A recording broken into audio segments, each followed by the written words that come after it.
So there are 5 different areas where pharmacist can play a prominent role. त्याच्यामध्ये पहिलं आहे medication management, म्हणजे जी औषधं दिली जातात डॉक्टरांकडून फार्मासिस्टला, त्या औषधांच्या बाबतीमध्ये त्या औषधांचं मॅनेजमेंट, त्याचं प्रॉपर व्यवस्थापन करता आलं पाहिजे. आणि ते व्यवस्थापन करताना फार्मासिस्ट म्हणून आपण कशा प्रकारे उत्तम प्रकारे सेवा देऊ शकतो ते आपण येणाऱ्या स्लाइड्समध्ये. दुसरा फार्मासिस्टचा रोल आहे पेशंट एज्युकेशन अँड काउन्सिलिंग. आपण सगळ्यांना माहिती आहे की आपण नेहमी पेशंट काउन्सिलिंगच्या बाबतीमध्ये बोलत असतो की ॲज अ फार्मासिस्ट मला जर समाजामध्ये नाव करायचं असेल किंवा समाजामध्ये माझं प्रोफेशनल म्हणून एक आयडेंटिटी क्रिएट करायची असेल तर पेशंट काउन्सिलिंग, फक्त पेशंट मेडिकेशन डिस्पेन्सिंग करण्यापेक्षा पेशंट काउन्सिलिंग, पेशंट एज्युकेशन मी कशा प्रकारे योग्य प्रकारे करू शकतो या बाबतीमध्ये जर आपण प्रॉमिनंटली कॉन्ट्रीब्यूट केलं तर मला वाटतं की फार्मासिस्ट म्हणून एक चांगला रोल आपण निभावू शकतो. तिसरा आहे मेडिकेशन अडिरन्स. बऱ्याचदा पेशंट हे मेडिकेशन वेळेवर घेत नाही किंवा योग्य पद्धतीने घेत नाही किंवा घेत असताना मध्ये बंद करतात.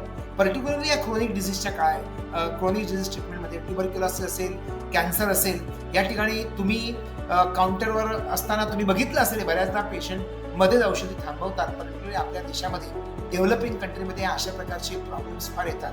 म्हणून मेडिकेशन अडिरन्ससाठी आपण काय कॉन्ट्रीब्यूट करू शकतो ते आपण बघू.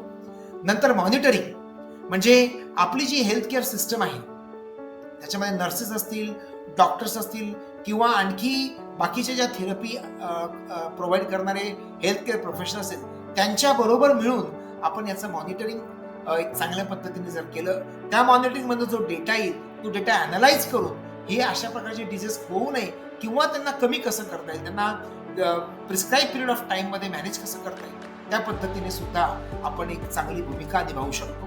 आणि सगळ्यात महत्त्वाचं म्हणजे collaboration with health care team. मगाशी म्हटलं ना की फक्त नर्स आणि फार्मासिस्ट किंवा नर्स आणि डॉक्टर्स यांनीच या हेल्थ केअर सिस्टमचा कॉन्ट्रीब्यूट न करता फार्मासिस्ट म्हणून मेडिकेशन मॅनेजमेंट, मेडिकेशन काउन्सिलिंग, अडिरन्सच्या माध्यमातून आपण हेल्थ केअर टीमचा एक प्रॉमिनंट हिस्सा याच्यामध्ये बनू शकतो.